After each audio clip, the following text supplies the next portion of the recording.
Thank you. Well, welcome to our meeting of the Scrutiny Committee, and it's good to see a good number of our senior councillors attending and sharing the meeting with us. Can we ask, first of all, if there's any apologies? One apology, convener, from Councillor Grant. Thank you. Declaration, and also I think you should include Councillor Flynn, I would imagine. Yes, convener. Well, he's not on the committee, but I'll note that. Oh, sorry, my apologies. He's yes, okay. Declaration, any declarations of interest? If not, we're going to the minute of the meeting of 12th November, and ask if this fulsome minute. As usual, I must praise the content of the minute, which is helpful, being fulsome. Unlike normal council practice, I think it's a very helpful full minute. Any comments or questions regarding thoughts from the minute? Have you not? Yes, Jim. Just a small error on the attendance list. We've got Councillor Goldie twice. He's not as good. He's not as good as that. We're not getting double value from him in that case, right? Thank you. Noted. Anything? If there are no other comments on the minute, we should ask you to formally approve it and go straight on to item 4, the rolling action log.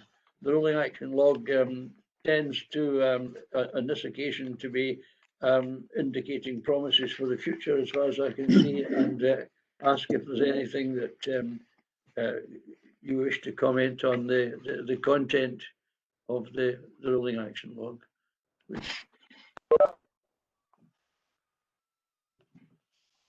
If there are nothing to raise on that, we'll go straight on to the agenda item 5, the corporate plan 2020 to 2022, under the heading of enterprise. I would ask is Mr. Reid, are you taking that? Yes, I'm here and I'll be taking that. Thank you very much. Good morning, everybody. I'm presenting the Corporate Plan 2022 Enterprise Stream update this morning.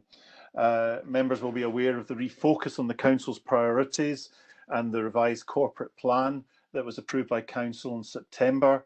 And enterprise is one of those new priorities of which this report is summarising. It is asking that the Scrutiny Committee considers the performance of the Council against the priority of enterprise that's been set out within the corporate plan. The report highlights the areas that enterprise particularly covers within the corporate plan and an overview of our activity over the last year. Enterprise priority relates specifically to the following topics as set out in paragraph 3.3, which is an investment zone, economic recovery, employability, inclusive growth, and climate change. The update on each of these is set out really from section 4 within the report, but I would just summarise these as follows. Under supporting a sustainable economic recovery that benefits everyone, the Council has, as members will be aware, enacted an economic recovery plan due to the impact of COVID, both on the national and the local economy.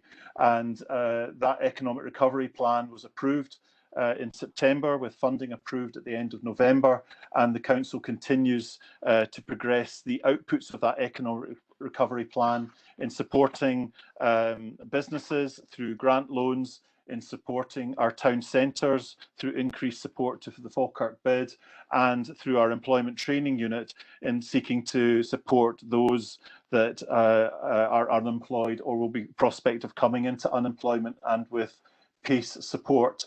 The financial support package was agreed of 1.2 million over the next 3 years, though particular support for economic recovery in the period 2020-21 was £300,000, and that is all activity that is being delivered by the Employment Training Unit and Growth and Investment Unit. The work aligns fully with our proposals for the Grangemouth Investment Zone, which I will also touch on later as part of this update. In terms of Business Gateway, as members will be aware, the Council is the lead body for management of the Business Gateway support across Forth Valley, but also delivery of the Business Gateway support to businesses in the Falkirk area from the Growth and Investment team. And Section 4.3 sets out the activity of the business advisors, the level of support that we've been able to afford to businesses, and the level of support we've been able to give to businesses through existing government programmes, match funding with our own budget, and also delivery of key support initiatives in terms of additional EU funding that we were able to secure through the Business Competitive Programme. And the numbers of businesses that have been supported and the level of support that we have set out are articulated in that section. I think it would be prudent at this point for me to point out to Scrutiny Committee that the performance indicators and the tables that are set out in Appendix 1 of this report do show some drastic downturn in performance as a consequence in the year 2019 into 2020, and this specifically reflects really the impact that COVID has had on businesses, and also the support and the change and dynamic change of support that's been required to be given by officers within the council in terms of supporting businesses with Scottish Government grants. So really from the end of 2019 and through 2020, the day-to-day regular activity of economic development has significantly changed as we have sought to support and ensure businesses get access to the various levels of Scottish Government grant support. And as a consequence, performance indicators have yet to be updated for these periods, not just within our local area and by Falkirk Council, but also nationally. For example, SLADE indicators are required to be updated, and that then informs the local government benchmark framework indicators. So nationally, because of the response to COVID, whilst all councils have been busy in delivering and supporting businesses, the regular indicators that we would normally produce and normally support have yet to be really updated as we're still very much in a response mode in terms of supporting businesses in our area. Paragraph 4.4 sets out and updates on where we're at with the TIF and the Tax Incremental Finance Initiative. And effectively, as we reported last year to members, we are now progressing with the next phase of TIF investment around the Westfield roundabout and Icehouse Bray areas. These are significant areas of road infrastructure investment that was highlighted and identified in the original TIF business plan. But I would highlight to members that the TIF to date is stimulating additional activity, where we've seen 76,000 square metres, thereabouts, of new commercial floor space attracted into the Falkirk area, and we've seen additional employment of 1,400 people. And by 2020, our investment out of the £67 million was £10 million. Our next level of investment is which we have, following executive approval, will be £54 million in terms of those programmed infrastructure works. So that is significant investment being made in the local area. and that gives significant opportunities for training opportunities, for procurement and job opportunities, and supply chain opportunities as we go forward with that work. Paragraph 4.5 outlines where we're at with the Gateway site, the Falkirk Gateway site close to the new Falkirk College. We marketed that site in 2019, and we secured a preferred developer of Fintry Estates and Hargreaves.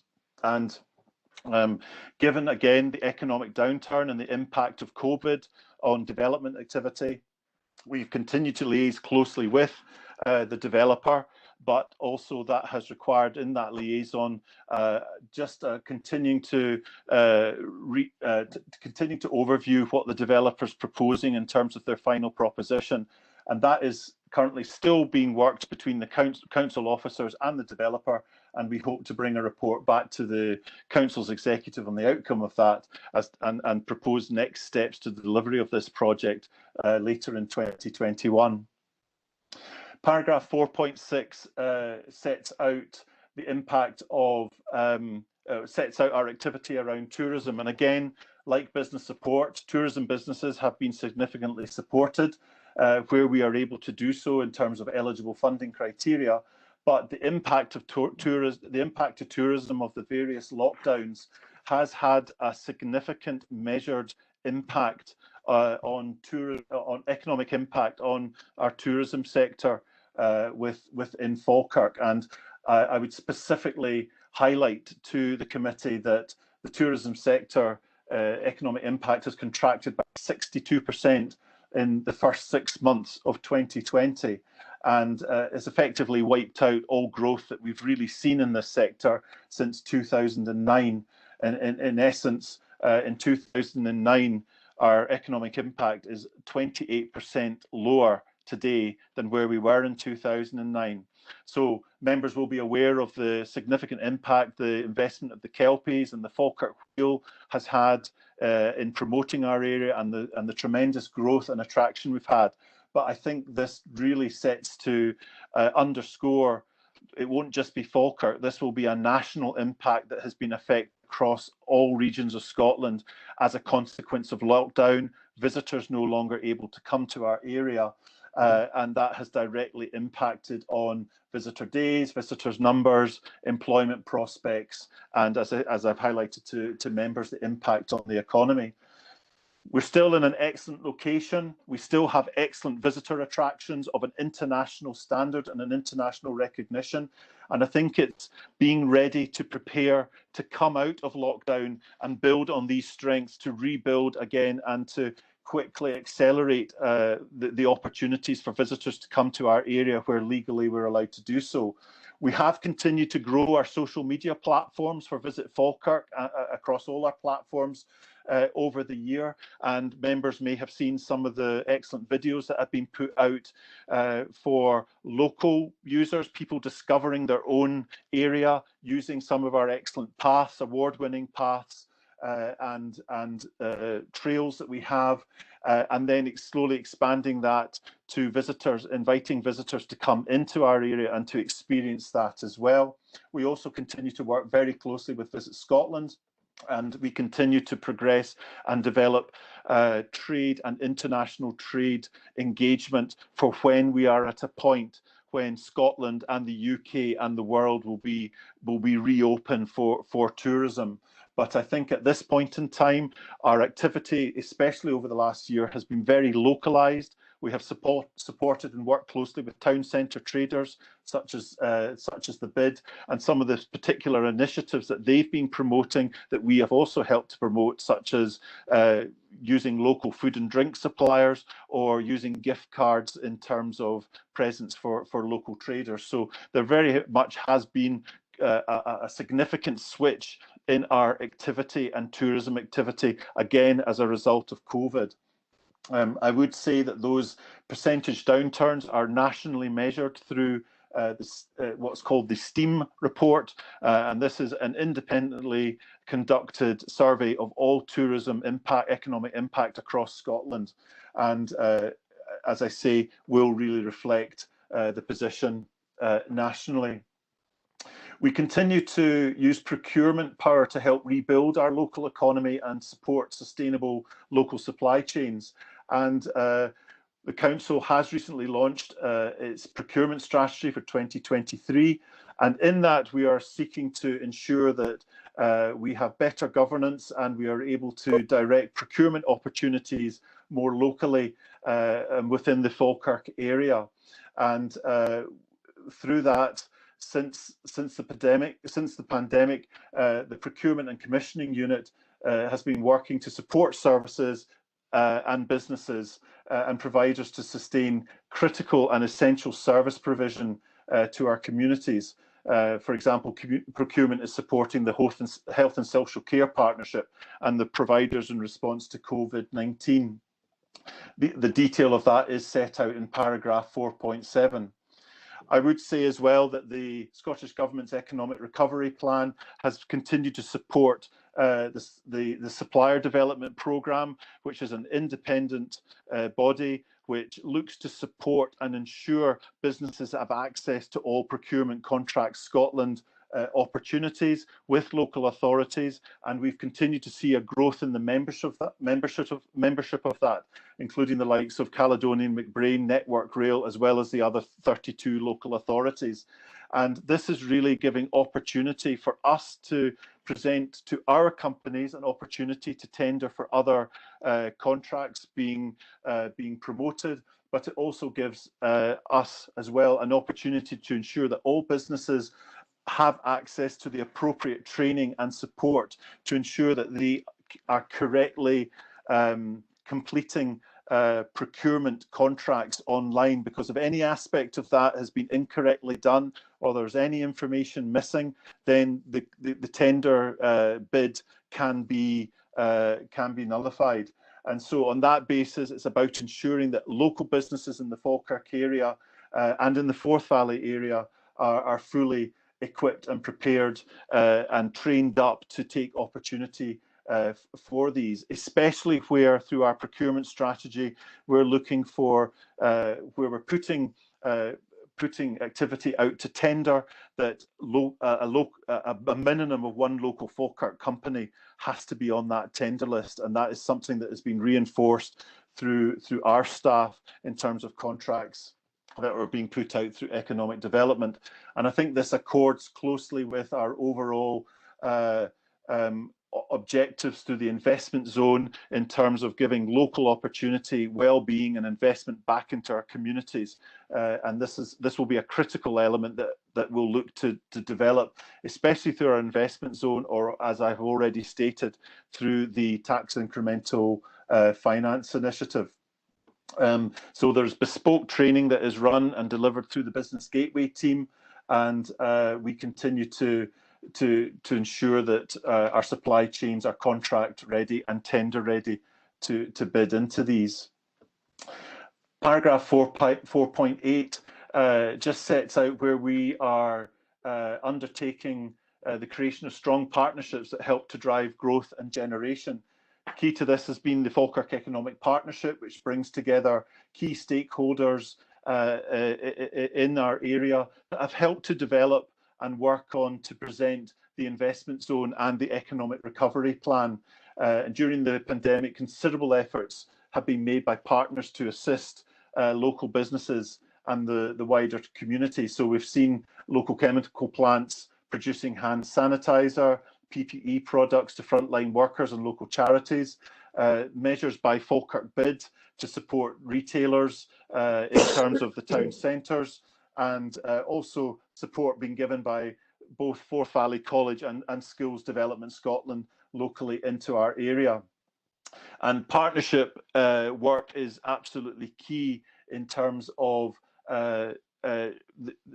showing the strength that there is and the willingness that there is in the Falkirk area to get that message across both to UK and to Scottish governments about a close working environment that we have with our stakeholders and with our partners, where we're all very much progressing in one direction with the objective of ensuring and securing additional investment and support within the Falkirk economy.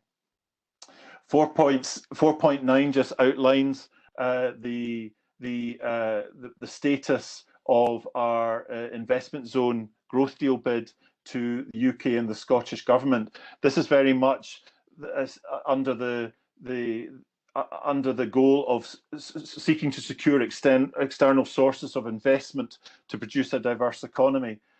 We submitted a bid in July 2020 of 230. In September 2019 of 235 million to the UK and the Scottish governments, and we heard that we had secured 90 million from both governments in July 2020. That's significantly less than what we had originally bid for, but we resubmitted an outline business case where back to both governments in December 2020.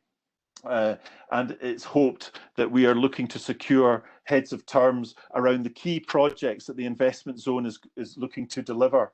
The key projects were again set out to members in 2019, and we have reported back on what we have updated members on the revised projects that fit within that £90 million scope that was supported by the Falkirk Economic Partnership, and we have revisited those projects to fit them within that £90 million threshold.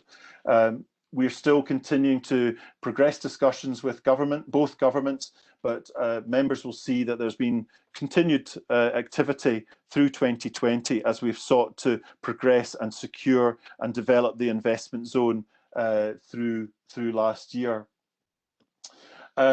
Under the output of reimagining our town centres and making them vibrant places to live, meet, eat, shop and do business, members will be aware about of the significant impact of COVID on our town centres, on the retail sector generally. Many regular reports in the press about retailers that are struggling. The council is pursuing its programme of town centre regeneration. Town Centres First is very much an important placemaking principle for the community. We were awarded 1.98 million in December 2019 by the Scottish Government to invest in our town centres, and that was the investment programme was set out before members and approved by them. We've continued to deliver that. Additionally, in 2020 there was a further award of 711,000 a capital award from the Scottish Government under the Town Centre Capital Regeneration Fund, and again that was reported to members and as part of the Economic Recovery Plan report, and we continue to work on delivering those initiatives as set out and approved by members. There has been some delays in progressing some of that, but that is purely, again, down to the impact of COVID. I would love to be able to say to members that we've just been getting on with the day job, but COVID has had such an impact on all aspects of service delivery. For example, getting architects or quantity surveyors out in terms of allowing us to prepare tender documents to take to the next stage, and all the safe working practices that have had to be introduced, and the lockdown measures that have come in. So these have all had an impact on how quickly we're able to progress these. By any manner of means, the programme remains very much as we originally saw it.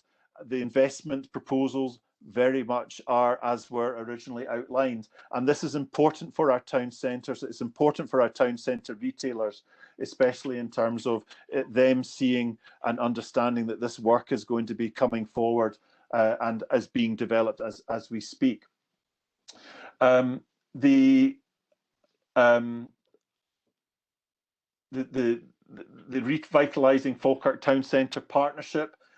We continue to develop the Falkirk Town Centre Action Plan that came from that partnership meeting. This is absolutely critical in knitting the businesses and stakeholders together in Falkirk Town Centre, and is very much aligned to the work around the HQ project and Art Centre investment that members have approved as the absolute catalyst that will be required to repurpose the future of Falkirk Town Centre in the future.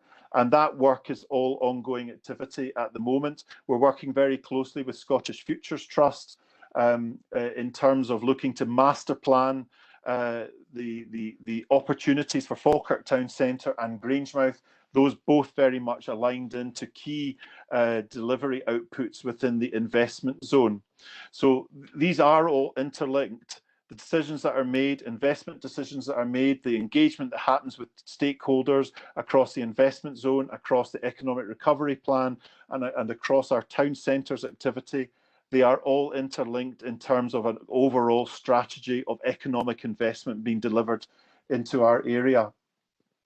In terms of support for the low carbon economy, the Northern Connections project is an Interreg project funded through the European Union, and this project is where Falkirk Council has worked with 21 other European partners, and that is effectively looked at some of the big challenges facing carbon emissions across Europe.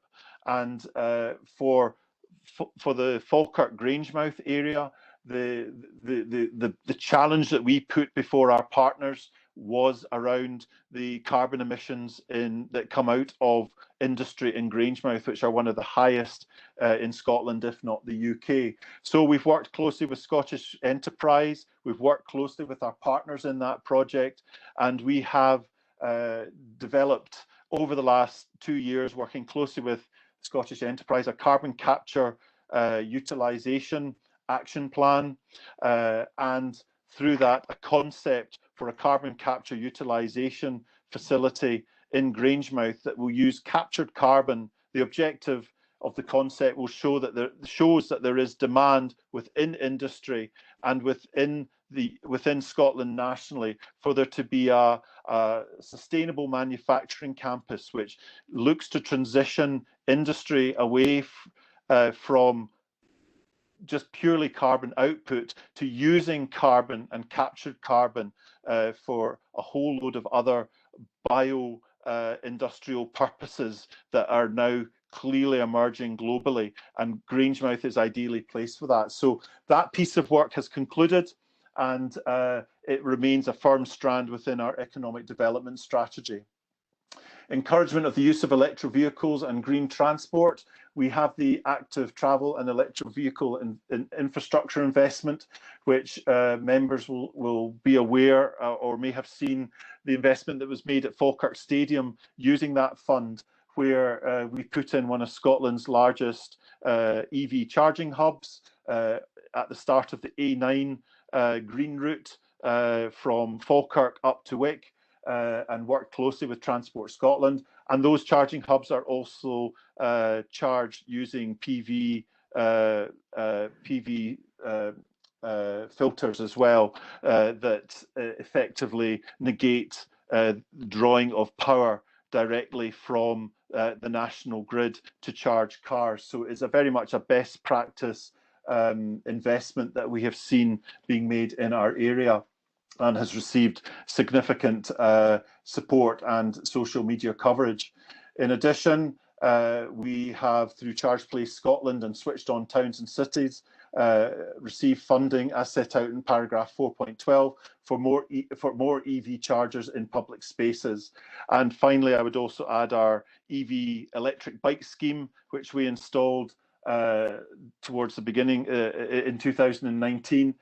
We have seen a significant growth and increase of that and use of that over 2020, which again shows more people are getting out and about and more people are using these active modes of travel and green means of travel, and that is something that we continue to progress and develop. We're looking to capitalise on environment and green benefits that arise during lockdown to ensure that we meet our carbon reduction targets. We've had less staff in our offices, but I think the critical issue in all of this that members need to be aware is the significant pressures that there are on all local authorities and all industry around reducing carbon emissions. And paragraph 4.13 sets out the clear challenge that is before the council in terms of meeting its target. in terms of setting out where its 4 largest emission sources are, being waste management, building energy consumption, vehicle fuel, and street lighting. And members will be aware that a cross-party elected member working group has been established to consider recommendations and changes and capital programme investment that will be required to ensure this is delivered and ensure that the Council's tight timescales are met, along with corresponding benefits for wider community health and well-being. This obviously has a significant impact on the Council's existing assets, and there is community conversations being started within our communities that specifically looks at the future investment requirements of the Council's existing portfolio and assets, and the challenges they face in terms of the Council meeting its climate change programmes. We have undertaken in paragraph 4.14, I would point out to members, clearly articulates the challenge that is faced in terms of the plan that the Council will have to put in place to ensure that efficiency improvements are put into the Council's built estate. But as well as that, there is also the need for significant carbon offset to be considered for the Council to meet all its targets. It just can't be done on investing in its asset alone, but it's about carbon offset and looking at other opportunities to ensure that the carbon sequestration opportunities that will be put before members in terms of land ownership and building assets are fully progressed to ensure that the Council's targets are met. This whole area of climate is significantly important in terms of the Council's objectives in the future, and a critical role of the Enterprise Board will be to ensure that there is corporate buy-in, that there is corporate awareness, there is member awareness in terms of these at the highest level within services, that where investment decisions are being made, capital programme expenditure is made, that this is all fully taken in cognizance with the Council's targets, climate change targets, which it must seek to achieve. And I'm aware of member workshops as well that are taking place to fully update members on this. The paragraphs 4.15 and 4.16 really set out all the various training initiatives that are being delivered by the Employment Training Unit. We have the 4.16 sets out the significant programmes that the Employment Training Unit are already delivering and were delivering prior to COVID, and sets out some of the job stats that they've been able to secure, and some of the new starts that they've been able to support in that activity. As well as that, the Employment Training Unit is delivering Fair Start, and the Fair Start contract has been extended through to March 2023 to help unemployed people experiencing barriers to employment across the labour market. We're the lead contractor across Forth Valley for that, but this is a significant initiative that is being delivered by Employment Training Unit, and is significant especially now where we're seeing such a large increase of unemployment within graduates, new starts and youth. And there is also additional support coming through through Connect Scotland, Young Persons Guarantee and Kickstart in response to COVID, to ensure that we are able to get that support and put in place that support across the board, especially Young Persons Guarantee and Kickstart. Young Persons Guarantee from Scottish Government and Kickstart from the UK Government. These are separate additional employment initiatives that Employment Training Unit have taken on board in 2020 in response to COVID. So this is over and above the programmes that have been set out and summarised in 4.15 and 4.16. and I would emphasise to the committee the extent of the work that Employment Training Unit are looking to deliver. I also attended Project Search, which was the prize giving of Project Search, which is really supporting young people with learning disabilities in the Falkirk area, and I was really impressed with the quality of the graduates and the work that is done, especially working closely with Forth Valley College and the NHS. And again, we've had successful achievement in supporting that particular sector, employment sector as well. Paragraph 5, as I've already intimated to Scrutiny, sets out the benchmarking and performance position as reported.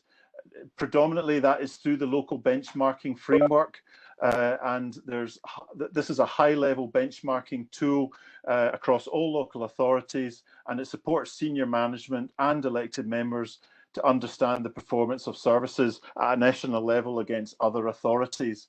It contains indicators on efficiency, output and outcome, and has 8 years of data. The publication of this forms part of the Council's statutory reporting.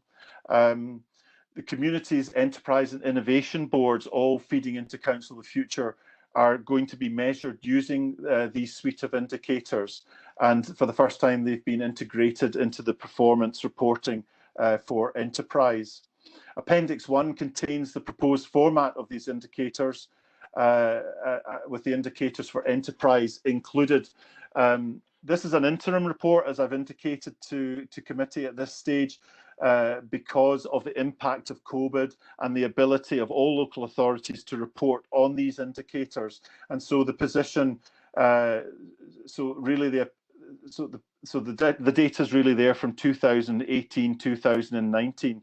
There is some data showing performance in 1920, but I would caution that is really incomplete at this stage because of the impact of COVID and councils across Scotland not being able to collate that information due to the pressures of COVID response.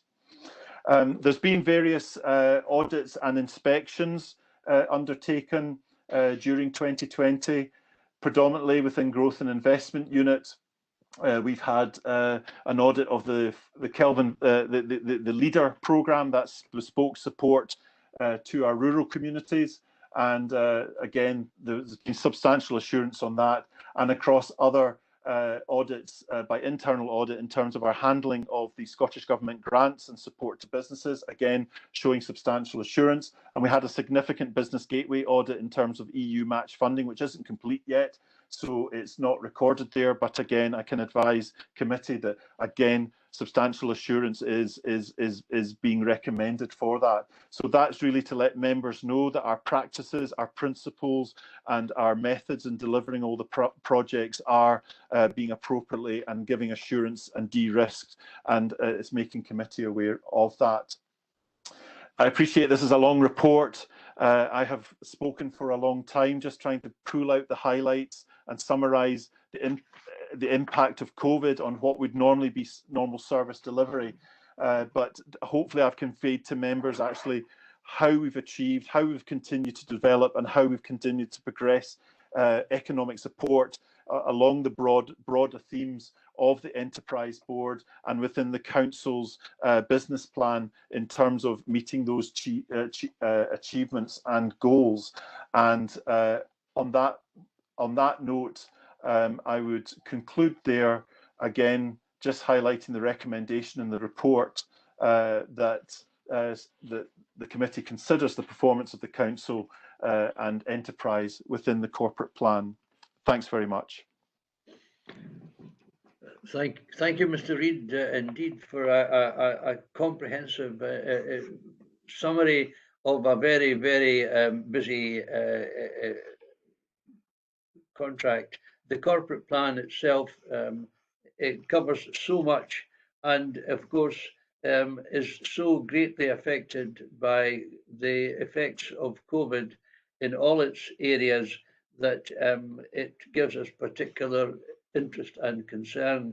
I can only ask that offer it to members to bring their questions forward. Thank you.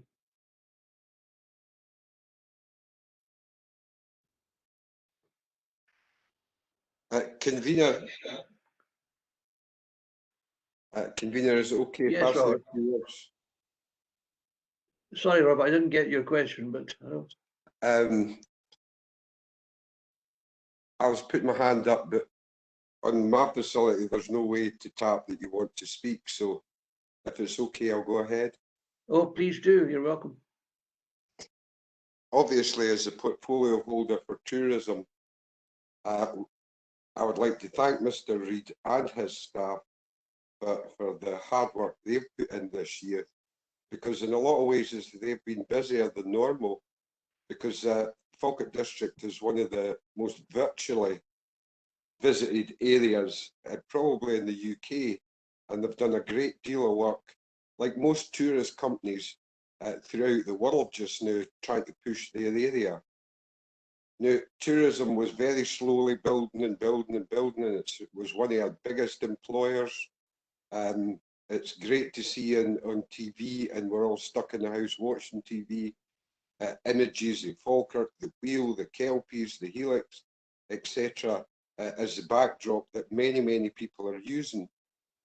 Now, we've got to, what a difference a year makes. This time last year, I was at an awards ceremony where Falkirk was, Falkirk's High Street was one of the top 5 in Scotland. And I know a lot of people complain about the death of the high streets, but we've kicked the odds in a lot of ways.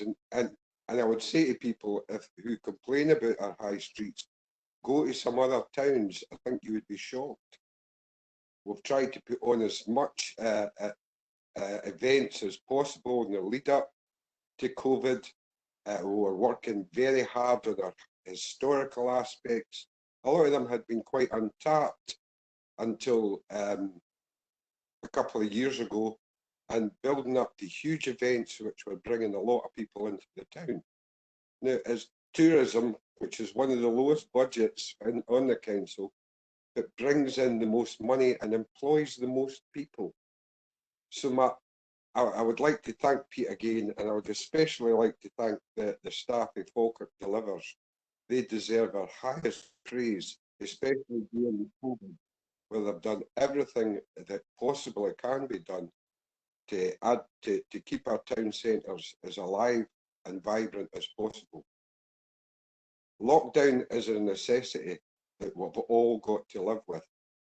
But I would say using our time wisely just now to advertise our area, because due to many factors, Brexit being one of them, a lot of people are not going to be travelling abroad this year or next year.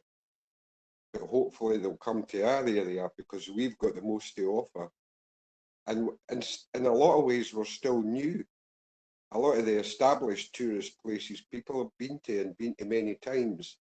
And it's up to all of us, and it's our responsibility to advertise our area, to speak up our area, and to tell everybody, especially through social media, that this is a place to visit.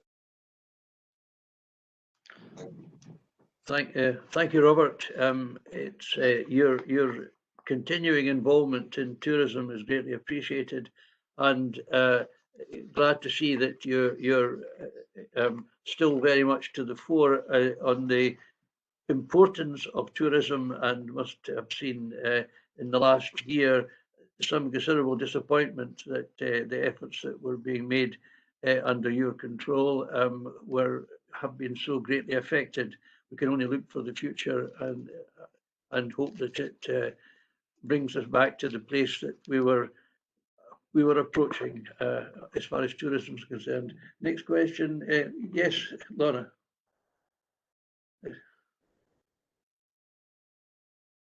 Yes, Laura, please. I think it's Councillor Monroe, convener. I'm sorry, Lynn, it's you. My apologies. Thank you, convener. This report says in the recommendation that we need to consider the performance of the council against the priority of enterprise within the corporate plan. And that's very clear. It talks about transformation and how we need to reimagine our recovery, and it ought to be based on community benefits, people, sustainable travel, town centre recovery, and skills into work. And whilst we've had a very comprehensive report from Pete Reid, it doesn't quite follow the line of what we're being asked. And I have many questions, because under tax incremental finance, we've spent 10 million. We've got 62 million to spend on Westfield Roundabout, 28.7 million to spend on Avon Gorge and Grangemouth Flood Alleviation Scheme, and the whole project was only 67 million. On this basis, it looks like we've got another 90 million to spend, and the project's gone on for 7-8 years, and we still don't know what Fintry Hargreaves estate to do. So if we're going to make our changes into economic recovery, do we not need to do these things more quickly?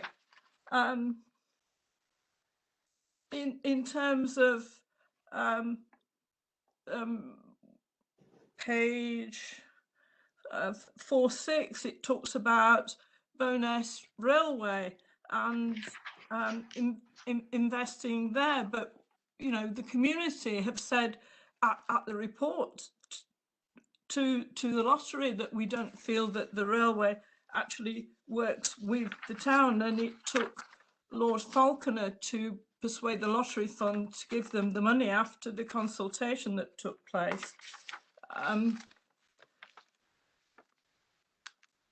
It also says it's intended to use the TIF investment training programme to help restart construction activity, but it doesn't give us any how. And I think, whilst we all welcome the ideas here, what we need to see is how they are actually being brought into fruition, and the speed and how quickly. In terms of town centres, that's particularly pertinent, because we're talking about money that was given 2 years ago and which was intended to be used to dig up Lint Riggs and Newmarket Street. And how's that going to benefit businesses in the current circumstances? Shouldn't we be looking at initiatives to encourage people into business? Things like incubator units, because the only incubator unit in Falkirk is run by a private enterprise off Vicar Street. Shouldn't we be looking at markets and ways in which small, tiny businesses could actually start out in business? Because as we know, if you have to take a shop lease and buy a lot of stock, then it prohibits lots of potential small businesses from even getting started. So there are huge issues in this report, and there's a lot of information, but what I'd like to see is how we're going to work to actually achieve the things that we're being asked in the enterprise document, because that's all about people. It's about how is the community going to benefit? How are we going to join up in terms of our tourism, things like the Wheel and the Helix and Calendar Park, so that when we get tourists back, that we have thought through these linkages. And I don't see that in this report. Thank you. Yeah. Anyone else wish to go? Yes, Alison, thank you. Thanks. I mean, I'm always really impressed.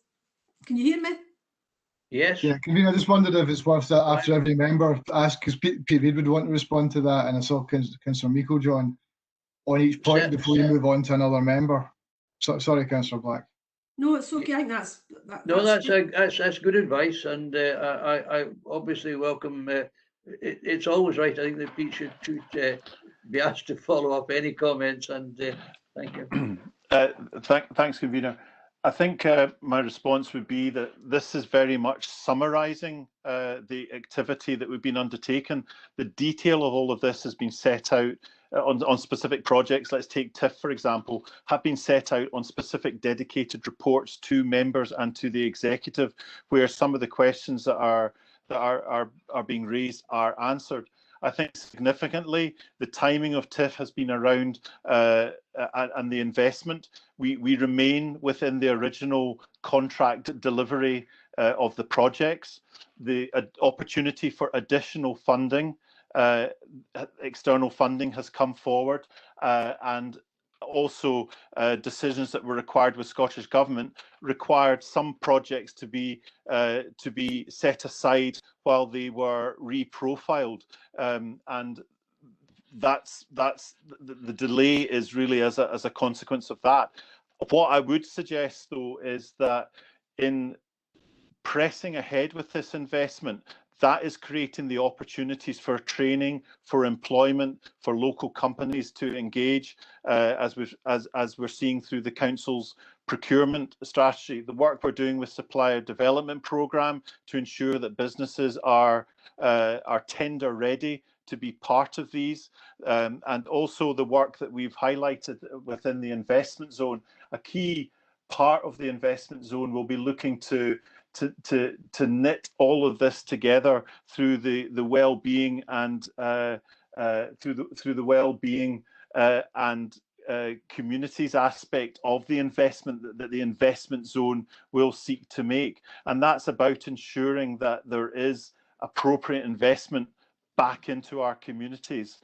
So these are all articulated in further detail within the report. The reports that have been put up before committee, and as I say, what I have done has been summarising the activity that was reported in these reports in this report. In terms of town centres, the capital programme is invested in capital programme works. For example, around you mentioned the area in Newmarket Street, that went before members with the reasoning as to why we were looking to invest in that particular part of the town centre. It's a very busy part. It's where the buses all congregate outside Asda.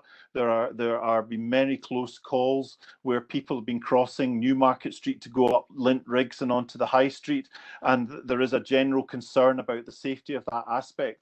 What we have done during 2020 is invested in footfall counters in town centre, and that's showing that on a daily basis, even today, or one day last week, there's an estimated 4,600 people congregating in that area, using Asda, using buses, going to.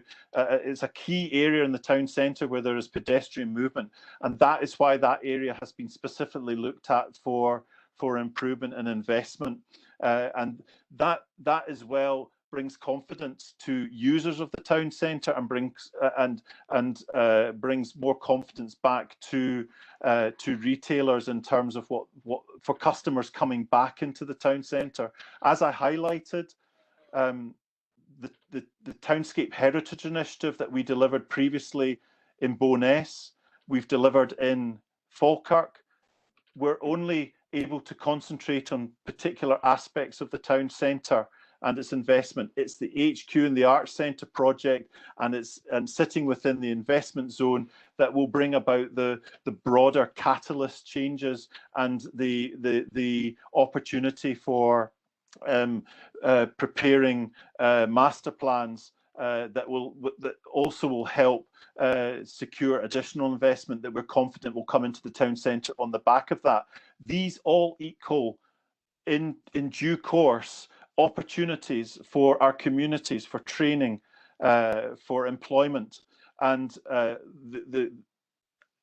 we need to be getting the decisions made in pressing the button on these investments to progress. Now, that's what we have done on TIF. We've taken that forward, and that basis, we're then able to work closely with our procurement colleagues through the tender process to ensure that all these community benefits are enabled and progressed where we can. And we continue to work with our stakeholders on benefits for the community. So where we're aware that major industry is maybe carrying out significant investment, we work with them closely to ensure that they work with the local communities on opportunities for recruitment or employment, rather than it just being dealt with a consultant that's come up maybe from another location and is bringing workers into the town and then disappearing again. This is a conversation that we're actively pursuing with stakeholders, with industry, to ensure that we maximise these benefits, and these are all articulated and output as an output within our investment zone proposals. And as well as that, we have the support that our employment training unit are also able to bring, and are continuing to engage closely with businesses at this point in time. Thank you, Pete. Cecil, could I invite you to come in at that point, please? Thank you, convener, and Pete's touched on a number of the points, and he's probably said it far more articulately than I can. But we must forget we've got one of the most successful TIFs in the country, and it's also the biggest TIF that's in the country.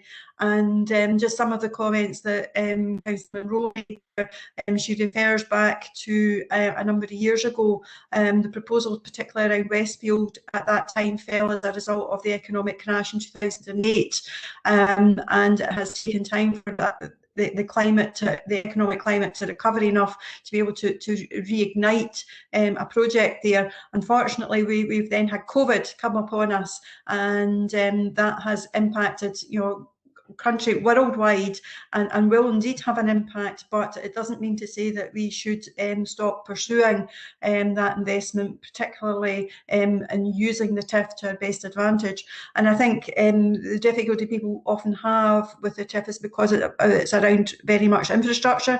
They don't necessarily see the bricks and mortar and the outcomes of it to the same extent, but it's a hugely enabling opportunity for us in Falkirk, and it's one that we should continue to pursue to the best of our advantage, and using the non-domestic rates to be able to support that.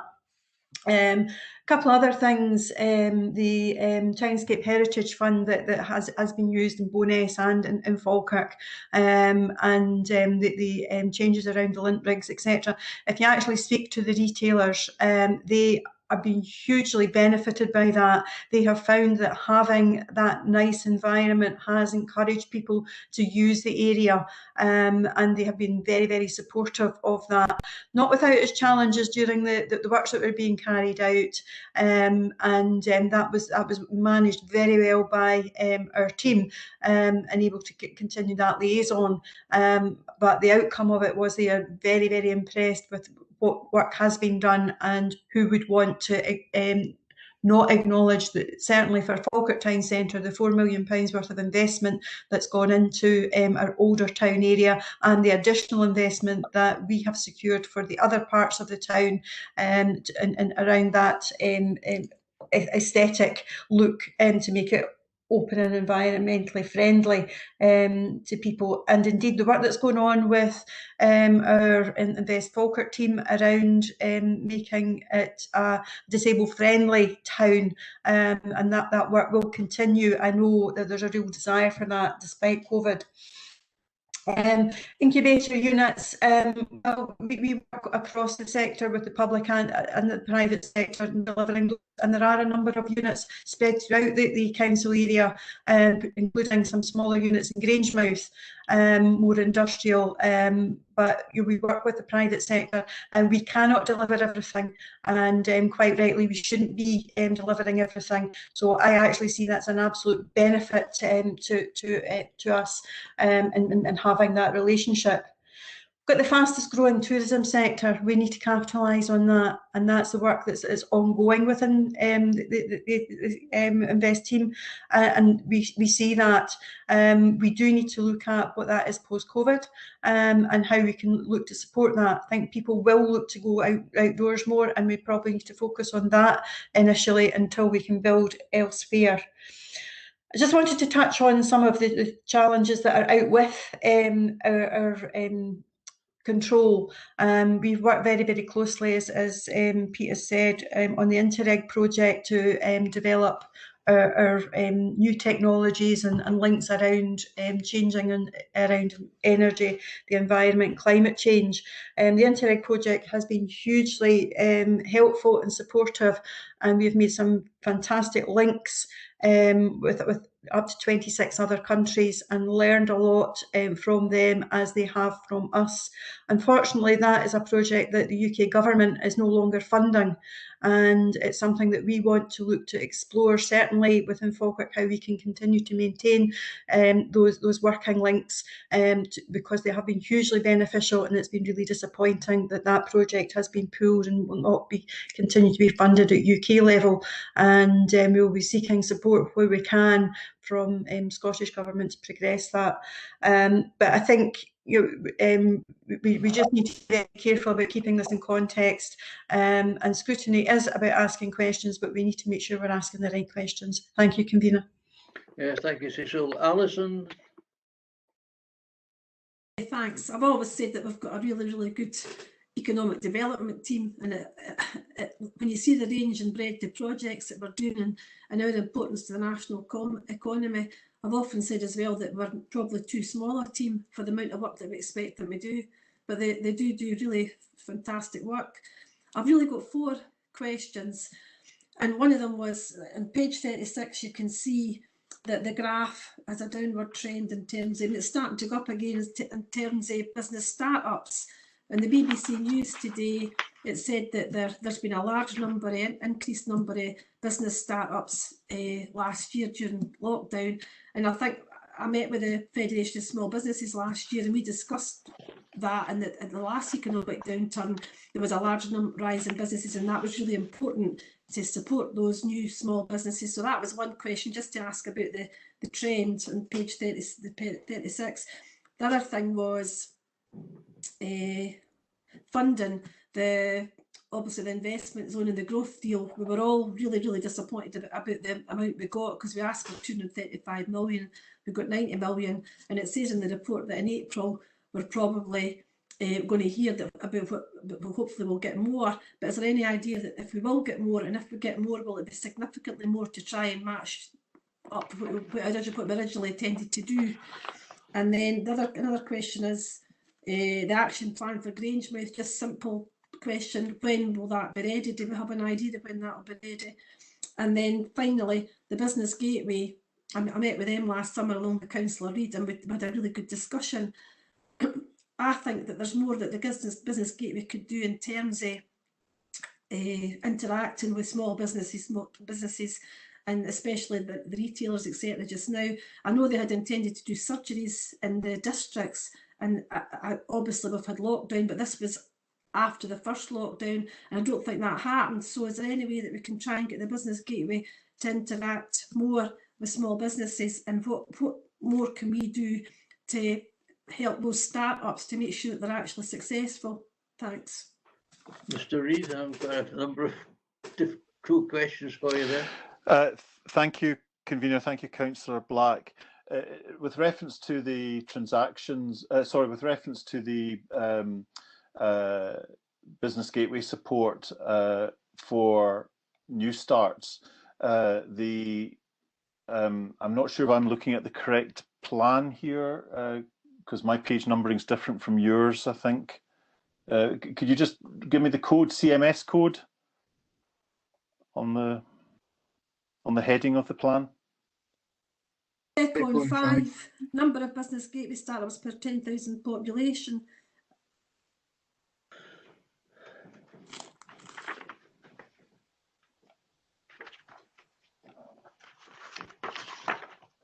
Right, yes. So this is benchmarked through the local government framework. The increase that we're seeing is one that we project to see increasing for the purpose that you've highlighted, and that during lockdown we've seen a lot of people considering to start thinking about setting up their own business, also with the threat of furlough.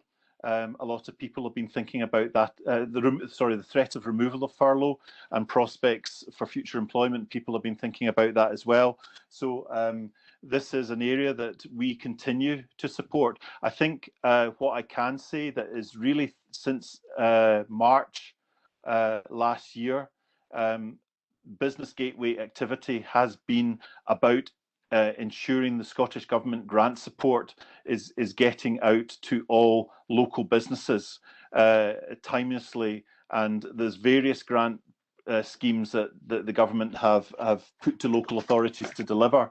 So we have delivered in the order of £25 million worth of grant support to local businesses, managing it through 7 or 8 different grant applications, and assessing those grants and trying to support businesses where we can. There's a lot of data there as a consequence of those grant applications. When we create a grant application, we ask, do you want Business Gateway support? And where they tick yes, then that's where we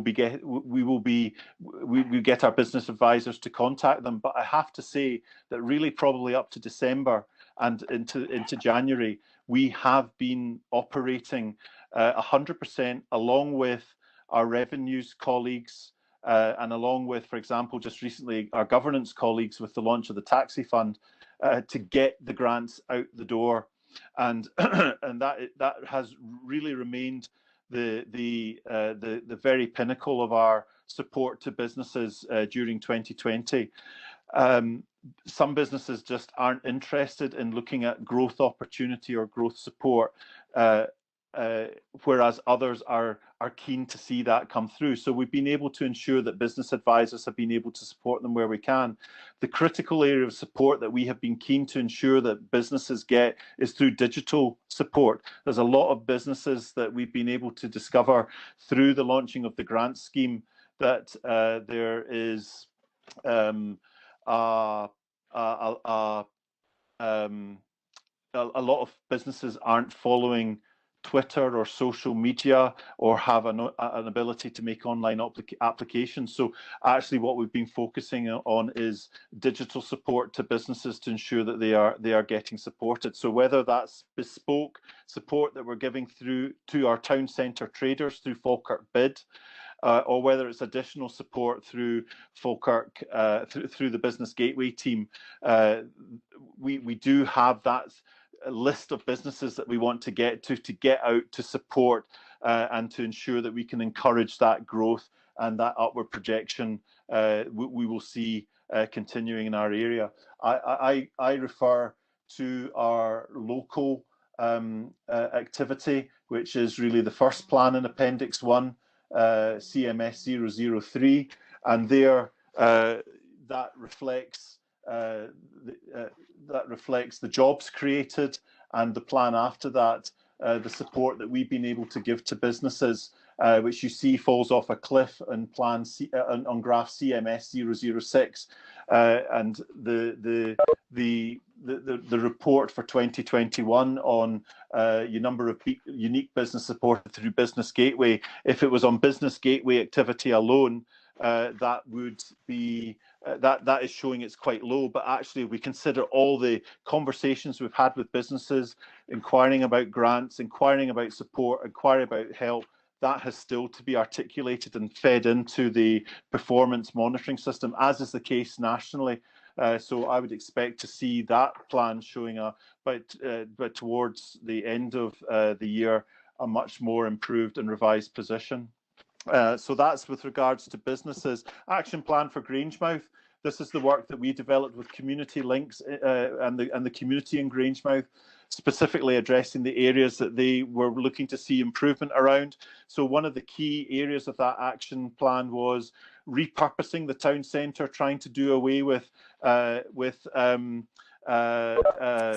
vacant property, and there's key activity that has been progressed around the 1 to 5 Kirsch Road, where we're to produce a contract for the demolition of that building, and we've been relocating businesses from the ground floor of that into vacant units in the shopping centres. That was specifically one of the actions that we were asked to look at, and that is something that we're investing in and progressing with, along with looking at establishing a conservation area for Grangemouth Town Centre. So there's a consultant that's been employed and is looking to scope and develop what a conservation area for the old town would look like. Again, that was an output of the action plan.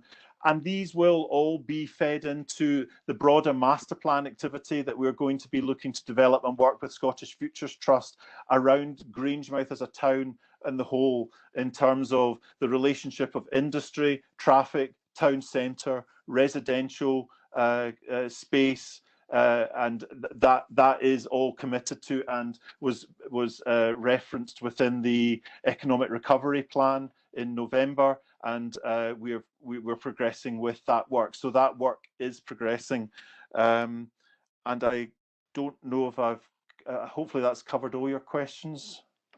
Alison? The final one was the garden, the Funding. investment zone money. Yes, apologies. Yeah. Yeah, so the position is we continue to liaise with both UK and Scottish Government, and they are being quite clear on the levels of funding that remain committed to by them towards the investment zone, which is at the £90 million mark. That's not to say that we are still not that we're still in active dialogue and conversation with them around the additional funding that we still consider is needed and is important for the town, not just purely because it is within the Falkirk Grangemouth area and is a local issue. This investment is significant because of the national role that Grangemouth plays to the Scottish and the UK economy. And this is discussions that are continuing with UK and Scottish Government officials. And as members will be aware, the Scottish Government have actually set up a separate body called the Grangemouth Future Industries Board, which is allowing and enabling that conversation to be discussed directly with all departments and ministers within the Scottish Government. But we also continue to have our discussions with the UK Government. What both governments are saying is that they will be supportive and will align and look at other sources of funding that might help support and add to the £90 million. But the critical issue for us is that I don't think it's just necessarily for Falkirk to go chasing that money. It's the work that we do with the Falkirk Economic Partnership, the work we do with both governments, and the work we do with other stakeholders, such as the college, such as industry, to ensure that a strong presented argument is, and Scottish Enterprise, to ensure that a strong presented argument is put forward to see that money being ring-fenced in terms of future opportunity for Grangemouth. So this very much is work in progress, but as I say, it has been re-articulated back to both governments when we resubmitted our outline business case in December, given a considerable amount of work that had been done on that over 2020, and we continue to articulate that with both governments. Thank you, Alison. I can see that Councillor Blackwood and Councillor Balfour are trying to come in. If there's anyone else, please indicate. Councillor Balfour, first of all, please.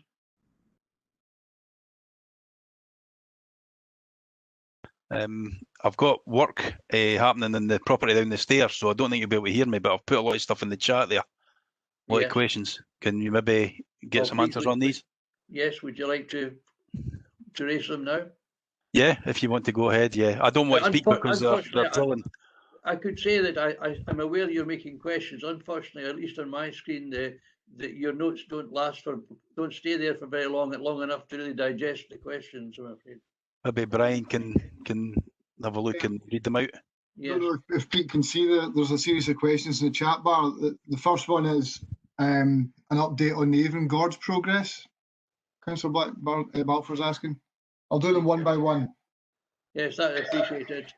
So there's been recent meetings with Transport Scotland and the Council's Development Services regarding the Avon Gorge with a view to looking to see that progressed under the TIF initiative.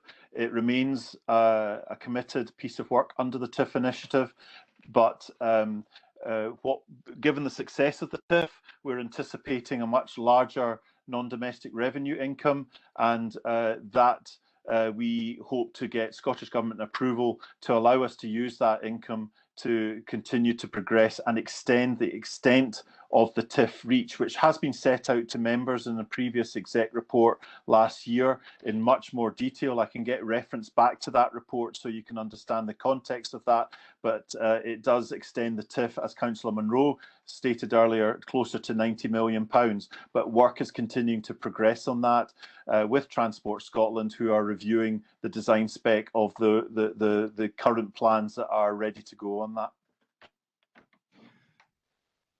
Okay. Brian, The second question is to do with the Greensmouth flood defences. Councillor Balfour saying he received several complaints, but the question is about additional measures to give better communication to the public. I'll feed that back to the flood defence team and consultants and maybe ask them to get specifically in touch with you direct on that, Councillor Balfour. And then there's a question on LED street lighting. The report talks about the investment of new efficient LED street lights. So the question is, what reductions in energy and transmissions are we seeing with this, and what percentage of lighting has been replaced so far?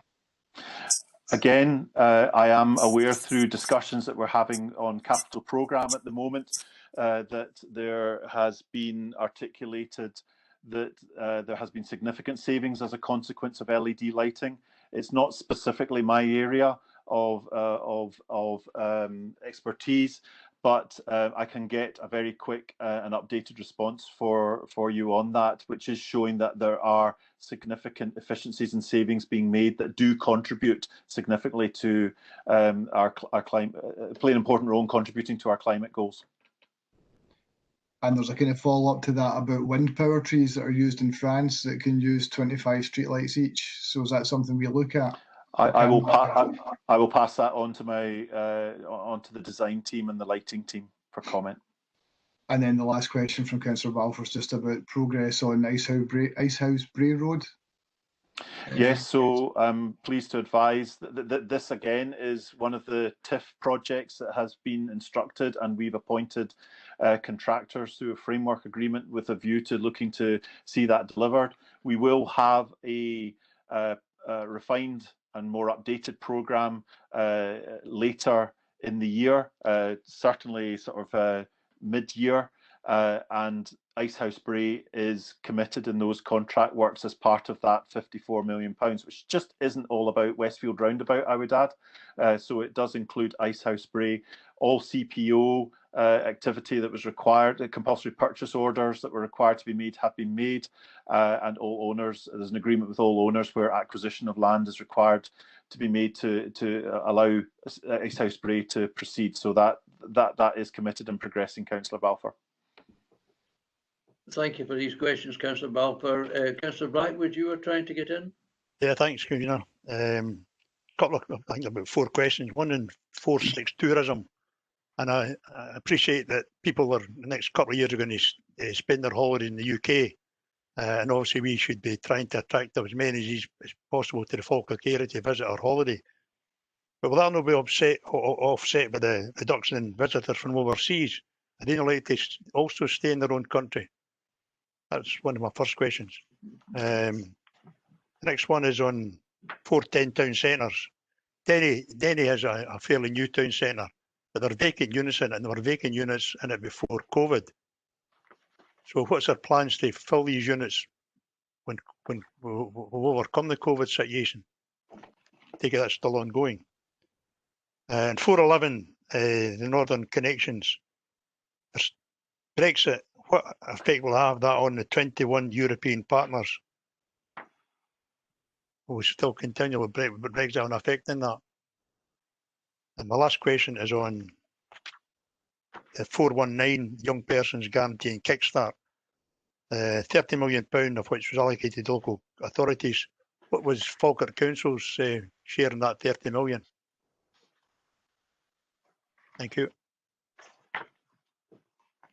Thank you, Councillor Blackwood. I could respond. In terms of visitors to our area, we will be targeting, as we come out of COVID, it will be very much targeting local and then maybe short distance visitors as legally we're allowed to progress that. That may not have such an impact on improving the economy, especially within the hotel sector, because these kind of visitors don't really use those types of facilities, albeit they remain open for essential purposes only. Overseas visitors, it's very much about ensuring and continuing to ensure that the Falkirk area remains firmly on the trade industry's map going forward, so that when international trade and national trade starts to rebuild, then we're ensuring that Falkirk remains on those itineraries. We do anticipate that really probably in the next two years, we will not see a return of the levels of international trade that Scotland enjoyed up to that prior to COVID. And what we do anticipate is seeing it's much more about local travel and national staycations, and that's where we will be emphasising our marketing and our promotion and our budget activity on those areas going forward to ensure that we rebuild our sector to those people. So that is where we will be looking for the growth area. That is where we're looking to work closely with Visit Scotland, because that is where the initial growth will come from. And I don't think it will fully offset overseas visitors that we've been previously able to secure, and we won't see that at least for another, working its way through the figures for another 2 years. What I am encouraged to see is the uptake of our social media platforms and comments from international and national comments on images that we continue to progress, videos that we continue to promote, showing that there is still a strong international interest in our area, but we won't really see a rebalancing of that at least for another 2 or 3 years in our area. So that's my comment on tourism. On vacant units within Denny, our vacancies there are below what the national average would be for vacancies within a town centre. We continue to market, we continue to carry out viewings of properties even through COVID, through proper measures, and we continue to promote those units where we can. It is encouraging to see on the back of the development that we've introduced in Denny, with additional housing coming, but also with other retail developments coming online as well, and new retail premises being created in Denny Town Centre, that we do see this new quality of accommodation coming through. So we continue to market, we continue to promote, we continue to be competitive in the terms that we offer, but our vacancy rates are significantly lower than the national average for a town centre in Denny, but we're trying to do what we can there. With Northern Connections... Sorry, Pete, before yeah. you go on, can you just ask a quick question about not just the units in the town centre, but a spare bit of ground? What are we doing with that? So in Denny Town Centre, for members that aren't aware, we have 2 areas of ground that weren't developed out after phase 1 was completed, phase 1 being the library and all the new shops. Phase 2 is an area of ground that it was anticipated would be for a food retail type developer.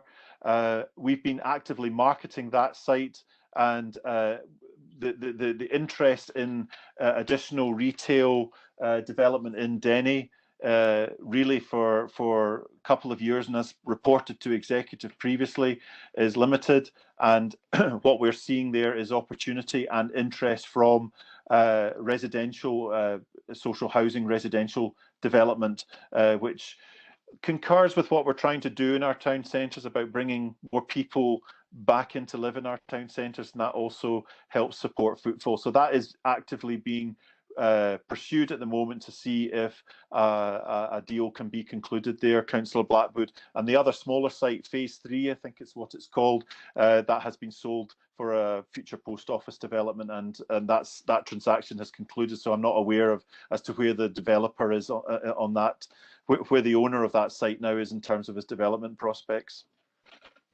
With regard to Northern Connections, I mean, we continue to liaise closely with our 21 partners. We've built up a very strong relationship with them over the last 4 years as we've been engaged in this project. As we have looked to progress the carbon capture utilisation project for Grangemouth, we've had partners from Norway, Sweden, and from the Netherlands, as well as companies when we actually promoted the broader challenge at a conference that we hosted in Edinburgh in January 2020, where we specifically spoke and said this is the challenge that Grangemouth faces. We got enormous response internationally and have continued to work with companies from America as well. So in terms of the impact of Brexit, it doesn't stop us working with these people in the future. There's just a question about the opportunity for future funds, and recently there's been across the board. We're in the transition agreement phase at the moment, and there's various aspects ranging from exporting, as we all know about, to social measures, to even the likes of future funding. And future funding is going to come through the government in terms of the UK Shared Prosperity Fund, and that is where we then may be able to use that fund to engage in other projects. But Interreg, there's a question as to whether or not we'll still have access to that, in the same way that there's questions around Erasmus at the moment. But at this point in time, it does mean that from an economic development perspective, there is funding that we used to engage in that we're now no longer able to engage in after 2022. And that means these sort of international projects will need to be developed in isolation by Falkirk Council on its own, or working closely with Scottish Enterprise and Scottish Development International as we look to improve the relationships there. The Young Persons Fund, Young Persons Guarantee, I'm just looking for my figure on that in terms of the allocation to Falkirk, and I'll come back to you on that. Pete, I've got that, so I can come. Great, thanks. I'm working off two keyboards here. Yeah. We've got 335, or rather we'll bid for 335 places across the Forth Valley. So if that comes through, it's probably about 600k we would expect for that. That's helpful, thank you. Yes, Robert. Thank you, convener, for letting me in. I would like to ask, is there any development, and I know it's early days yet, on Grangemouth Freeport status? And is there any indication of money that will be coming out with the TIF to improve the infrastructure? David, do you want to pick that up? Will I come in on that, Pete? Through you, convener, maybe just to say that the Freeport is an initiative that has been come forward from the UK government, looking to establish 10 freeports across the UK. The Scottish government has been consulted by UK and has conducted its own consultation process just prior to Christmas there, looking to consider if freeports should be designated in Scotland.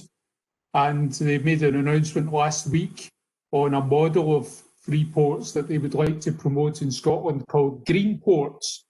That's on the understanding that they want to promote locations in Scotland for trading and economic development, which will ensure benefits are gained in terms of sustainable and inclusive economic growth. Now that aligns with a lot of the approach that the council has been adopting and is promoting in the likes of the investment zone package. But at the present time, it's unclear what further monies or such might come alongside that initiative. They are expected to identify a number of sites that would have that Freeport status. And in the UK, there is a sum of, we think about £170 million is earmarked to support the delivery of Freeports. Quite what the Scottish allocation to that would be is uncertain at the present time. But we're certainly interested to know more about it, interested to know what the prospects might be for promoting a site in our area, and Grangemouth would be the logical location. We've had some initial conversations with Fourth Ports about doing that in order to see if that could be realised in a way that enables economic growth, helps us to attract jobs, but fulfills that expectation about sustainability and maintaining the quality of the environment and inclusion, making sure that all in the community are able to benefit from that initiative. We expect that the Scottish Government will publish a prospectus later in the year to seek applications, and that probably in the summer there would be a bidding process to try and nominate appropriate sites. Hope that helps. Thank you. Anyone else wish to come in? Aye. It's a very fulsome report, and it's extremely difficult to actually ensure that that this is adequately covered. But yes, Gary. Sorry, just took me a second to find my mute button there. Pete, yeah, an amazingly long report with a lot of detail in it, and to take that as being you actually bringing that down from where it was, I can't imagine the size of the actual projects and the paperwork that would be involved that you would have on that. The one thing about a pandemic is there's a number of fronts on it. Yes, there is the medical front, but there's also there's a business support front, and there's always going to be a recovery front. And Pete, you can correct me. I'm sort of guessing where you are from that really fulsome report. Is that at the moment you're at the situation that the activities in your department is very much as in the support side of economic development. But you're not just sitting doing that. You're doing the sensible thing, and you're looking at the planning for the recovery phase, which will kick in and move as we go forward and hopefully pick up. I know you're talking about a year to 2 years, but hopefully, and I think we all keep our fingers crossed on it, that it will come sooner. Would that be a fair reflection of what you've said? Because if it is, I think, in my own opinion, I think you're doing exactly the right thing. I think it's what the best organisations have done, is they have looked to support what they can, but also plan for where they're going. I recognise that is where we are. The team, and I pay credit also to the revenues team that have supported us very closely in that recovery phase that we have been undertaking with businesses, responding and recovering, given the amount of funding that we're trying to get out and support businesses. So as I emphasise, this report, whilst it's the very first report for Council of the Future and Enterprise, it's also come at a time which is utterly unprecedented in terms of what would be normal day-to-day economic development and enterprise activity that is highlighted within the report. We literally have been in response mode in 2020 in supporting and getting grants out and helping businesses who many are in distress and struggling. But notwithstanding that, through 2020, we have continued to develop the TIF offering. We have continued to develop and work up the investment zone offering. We've continued to develop and get decisions, for example, around the HQ and the Arts Centre. All of these things are significant in sending a strong, confident message to the business community that the council is meaning and delivering economic growth for its area. And that includes commissioning contracts, commissioning master plan studies, or commissioning negotiations, for example, where we're looking to specifically develop sites, or delivering external funding that has come in to us at short notice. For example, that 2.7 million from the Scottish Government for investment specifically in town centres, and how we have continued to engage and deliver on all of these aspects. So yes, there's two strands going on here. And actually, for me, I think if we took COVID out the equation from an economic development perspective, I think we would be in a much more advanced position in terms of looking to deliver investment zone and TIF projects and capital programme projects. But COVID has had that impact. There's no getting away from that. Thank you, Pete. Thank you for that, Gary. Lorna, you wish to come in? Thank you. You're on mute, Can't hear Councillor you. Benny. Mute. Firstly, I would like to thank Pete very much for this report. It's a very full report. There's a lot of information in that. It's amalgamation of everything that's been discussed prior in committees and things like that. And it's good to sort of bring it together and see a sort of road. So I really want to thank you for the detail in the report. Also, your passion and your optimism. And at this moment in time, during a pandemic, our communities do want optimism, we do want hope, and we do want a road for the future and things like that. But what I really want to talk about is tourism, and it's very close to my heart. And I'm sure we'll all be very disappointed at the downturn, obviously, in Falkirk. But I'm sure that is the same all over the country and probably all over the world as well, I would imagine. But I think here we have to feel reassured, we have to be grateful, we have got a great central location. Falkirk is amazing, we've got excellent visit attractions and a wonderful open rural spaces and things like that. And I'm sure our communities really appreciate that. I think we're very, very lucky in Scotland, very, very lucky where we live and things like that. But what I wanted to say about all the campaigns we've got on social media, I'm thinking about the future, and I've seen a lot of Visit Falkirk campaigns and things like that, and Visit Scotland, and that is amazing. And social media at this moment in time, that is the way to portray our area and to get that across to other countries and future tourists coming to us. So what I would say is, I would like to think there's a lot of resource on social media at this moment in time to get Falkirk out there for the future when the tourists do come back to Falkirk, and hopefully that soon. But I do have a question as well, actually.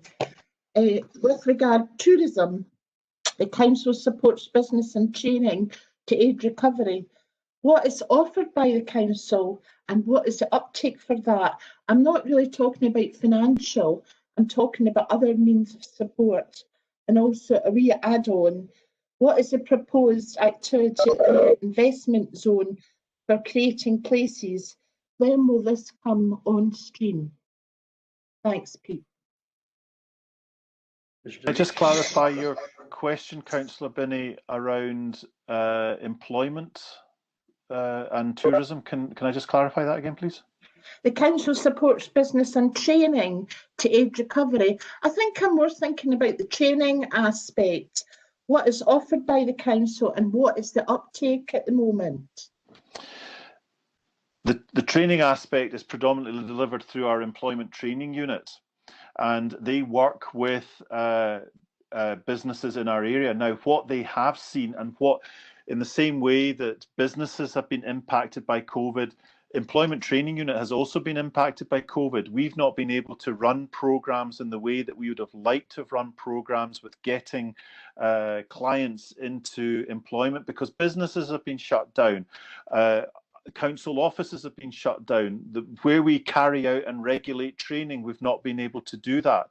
So I think it's the activity we're doing at the moment is the engagement that we're making with our business partners. Now, in the tourism sector, that is much more challenging than it might be in other sectors in the economy.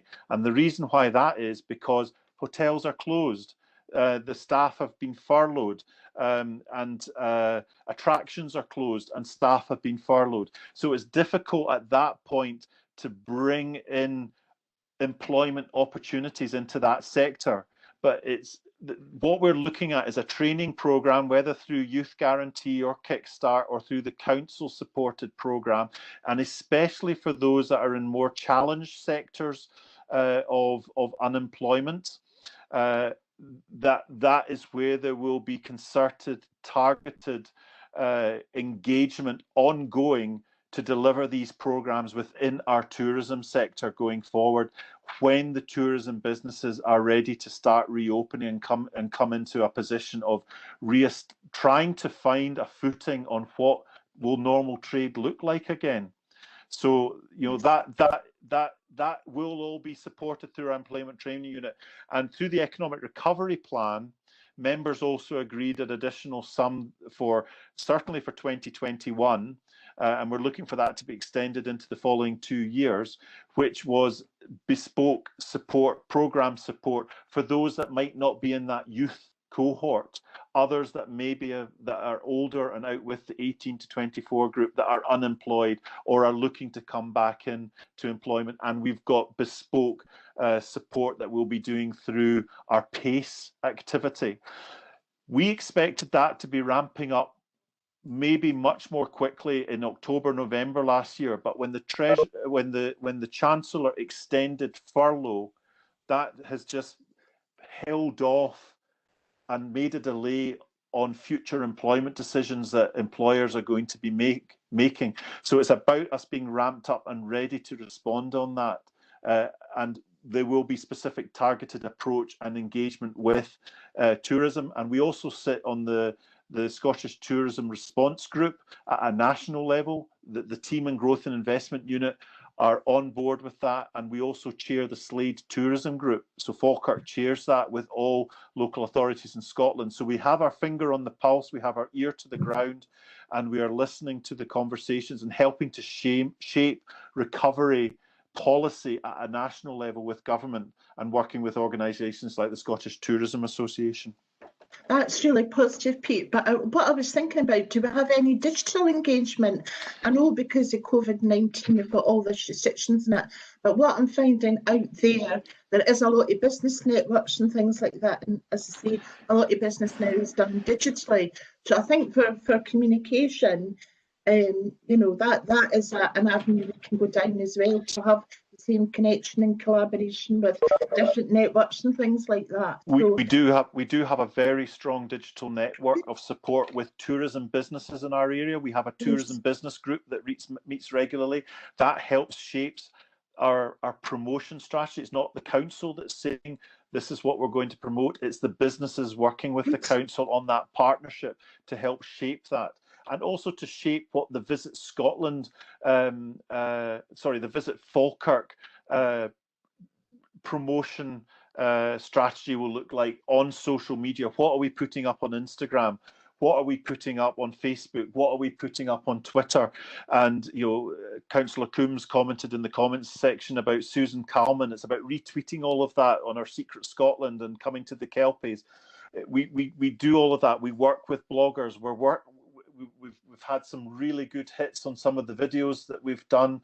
Maybe some of them have been up to 1.5 million hits on one video. So we've seen an increase in our social media platform, an engagement increase. Facebook's up by 18.3%, Instagram's up by 24%, Twitter audience is up by 8%. So we're seeing that growth in that digital area. That, to be honest with you, is really, given the limited budget that we have for tourism promotion, that is where we're concentrating a lot on supporting digital engagement and supporting businesses through Business Gateway, Digital Scotland, and the training programs that Business Gateway offer, and to retailers to ensure that they are all digitally trained up and ready. And that's excellent. And all I would say is Falkirk is out there. Thank you, Pete. Thank you. Thank you very much. And thank you, Pete, particularly for your continuing support and information to us. Does anyone wish to come in further? I'm not sure. I don't see anyone else coming in. It might therefore be an appropriate point to go simply to the reminders of the recommendations, which are to note and be involved actively in the council's involvement with the priorities under the plan, with particular information targeted on enterprise. And as I say, I thank you for your contributions, each one of you, and particularly again, Pete, thank you very much for this. I'm quite sure that there will be many individual inquiries coming your way, following up the involvement within the corporate plan. Thank you all. We now go on to agenda item 6, the report of the executive panel. Now, sorry, yes, David. Sorry, yes. Can I suggest that? Sorry, there's feedback. I'm just going to. Can everybody make sure their mic's off? Convener, can I maybe suggest this is an appropriate point to stop for a couple of minutes? We're now outside the section which was available to all members, so this item is really only for members of the committee, and it may be an opportune moment to stop. It's been a long time since we started. Give members maybe a 5-minute break, and then only the members of the Scrutiny Committee come back for the second part, plus Mr. Irwin, who's going to take part in the discussion. Certainly, yes. Would that be okay? Good, 5 minutes. 5 minutes it is. Okay, thank you.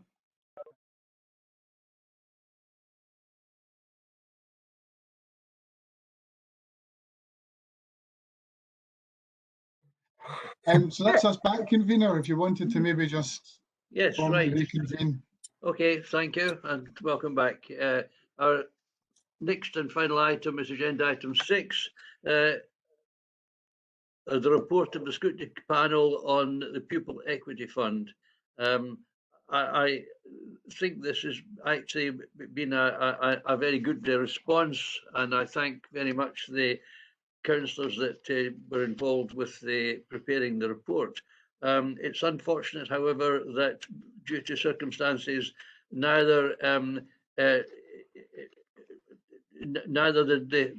Director of Housing, of Education, or indeed our own convener, Councillor Flynn, have been able to attend.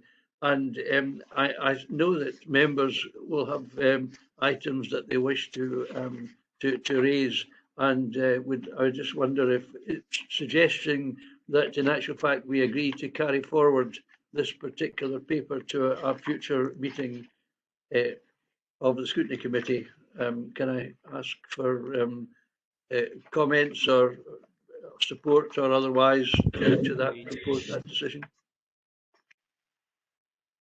I'm happy to agree. Happy to agree. Right, thank you. Okay, we'll agree to do that, and ask you, Brian, can you arrange that, please? Certainly, I can do that. That will be on the agenda for the next meeting, and we'll make sure that we have the panel members, and it won't be the director, it'll be Mr. Mackay who attends. But yes, of course. Okay. Thank you. With that, I can only thank members for their attention, and keep safe, and we look forward to the next meeting together. All the best to you. Thank you. Thank you, Chair. Thank you. Thank you.